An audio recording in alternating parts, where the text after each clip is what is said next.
மக்கள் அனைவருக்கும் யோகா நடராஜன் அன்பு வணக்கம். இன்னைக்கு நாம் சக்கராசனம் செய்ய போகிறோம். இந்த ஆசனாவுக்கு பேரே என்றும் இளமை ஆசனம். அதாவது சக்கராசனம் நம்ம முதுகெலும்பை பின்பக்கம் வளைக்கிறதுனால நம்ம எப்பவுமே முன்பக்கம்தான் முதுகெலும்புக்கு வேலை கொடுக்குறோம். பின்பக்கம் நம்ம முதுகெலும்பை வளைக்கிறது கிடையாது. அதனால் சக்கராசனாவை ஏன் என்றும் இளமை தரும் ஆசனா, என்றும் இளமை ஆசனான்னு இந்த ஆசனாவுக்கு பேர், சக்கராசனாவுக்கு பேர். ஏன்னா நம்ம முதுகெலும்பை பின்பக்கம் வளைக்கிற பயிற்சி. அதனால தான் இதுக்கு என்றும் இளமையாக இருக்கிற ஆசனான்னு பேர், சக்கராசனா. இது நாம் ஆரம்பத்தில் உங்களுக்கு எப்படி வரும்னு செஞ்சு காட்டுறேன். அதுக்கப்புறம் ப்ராக்டிஸ் ஆன அப்புறம் எப்படி வரும்னு செஞ்சு காட்டுறேன். இது ஏன் நான் உங்களுக்கு 2 செஞ்சு காட்டுறேன் அப்படின்னாக்கா, ஆரம்பத்தில் புதுசாக செய்கிறவங்களுக்கு இப்படி தான் வரும். ப்ராக்டிஸ் ஆக ஆக தான் இந்த மாதிரி நமக்கு ஆசனம் பர்ஃபெக்டாக வரும்னு ஏன் சொல்கிறேன்னாக்கா, இப்போ நான் செய்கிற மாதிரி உங்களுக்கு வரலேன்னு சொல்லி நீங்கள் விட்டுறக்கூடாது. எல்லாருக்கும் அப்படி தான் வரும். ஆரம்பத்தில் நான் உள்பட எல்லாருக்கும் ஆரம்பத்தில் அப்படி தான் வரும். அதுதான் ஆரம்பத்தில் எனக்கு எப்படி வந்ததுன்னு செஞ்சு காட்டுறேன். அதுக்கப்புறம் செய்ய செய்ய செய்ய ப்ராக்டிஸ் ஆக ஆக எப்படி வருதுன்னு செஞ்சு காட்டுறேன். அதுதான் நான் உங்களுக்கு 2 செஞ்சு காட்டுறேன். இப்போ பாருங்கள், ஆரம்பத்தில் செய்யும்போது நம்ம முதுகெலும்பை பின்பக்கம் வளைக்கும் போது புதுசாக செய்கிறவங்களுக்கு இந்த 2 எல்போ முட்டியும் கொஞ்சம் மடங்கி தான் இருக்கும். ப்ராக்டிஸ் ஆன அப்புறம் இந்த எல்போ முட்டி கொஞ்சம் நேரம் ஆகும்.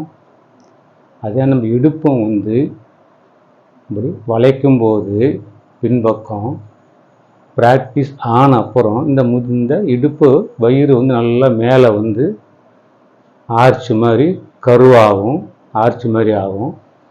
ஆரம்பத்தில் செய்யும்போது நமக்கு அந்த அளவுக்கு ஆர்ச் வராது, கொஞ்சம் ஃப்ளாட்டாக தான் இருக்கும். அதுக்கப்புறம் ப்ராக்டிஸ் நீங்கள் அது பண்ணாலே போதும். அது பண்ணாலே ஆரம்பத்தில் உங்களுக்கு எது வரைக்கும் நீங்கள் செய்வீங்களோ அதே செஞ்சாலே போதும். நம்ம கண்டது முதுகெலும்பு கொஞ்சம் பின்பக்கம் வளைக்கிற பயிற்சி. ப்ராக்டிஸ் ஆன அப்புறம் உங்களுக்கு எவ்வளோ வருது நீங்கள் முயற்சி பண்ணி செய்யலாம். பாருங்கள்,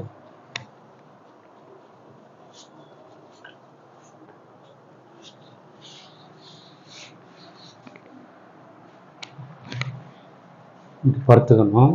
பாருங்கள், ஃபஸ்ட்டு செய்யும்போது இந்த 2 முட்டி கொஞ்சம் வளைஞ்சி தான் இருக்கும்.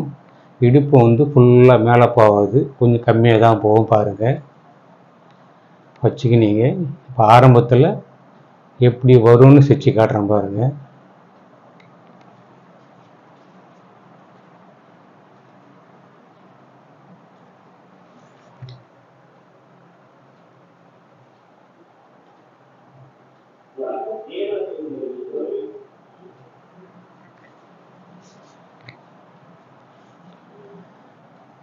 ஆரம்பத்தில் இப்படி தான் வரும். இப்போ பார்த்தீங்களா, இடுப்பு ரொம்ப மேலே போகலை, 2 முட்டியும் கொஞ்சம் வளைஞ்சிருந்தது. இதையே நீங்கள் தொடர்ந்து செய்யும்போது உங்களுக்கு ப்ராக்டிஸ் ஆன அப்புறம் வரும்னாக்கா பாருங்கள்,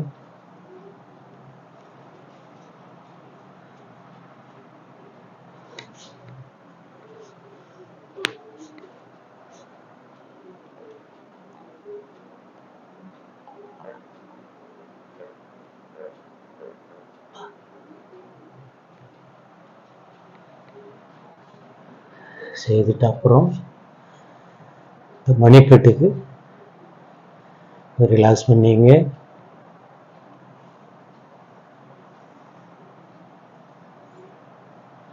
தலையை இப்படி பண்ணிங்க. அப்படியே மேலே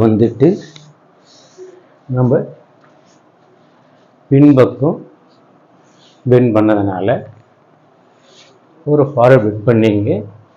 ஈக்குவல் ஃப்ரண்ட்டில் ஒரு பெண்டிங் பண்ணிங்க.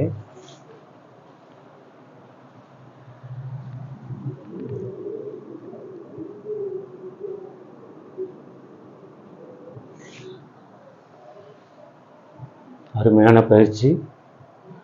உங்களுக்கு வந்த வரைக்கும் செய்யுங்க. நன்றி, வணக்கம். சப்ஸ்கிரைப் பண்ணாத மக்கள் ஒரு முறை சப்ஸ்கிரைப் பண்ணுங்கள். எல்லா வீடியோவும் எல்லாருக்கும் ஷேர் பண்ணுங்கள். வீடியோவுக்கு லைக் பண்ணுங்கள். நன்றி, வணக்கம்.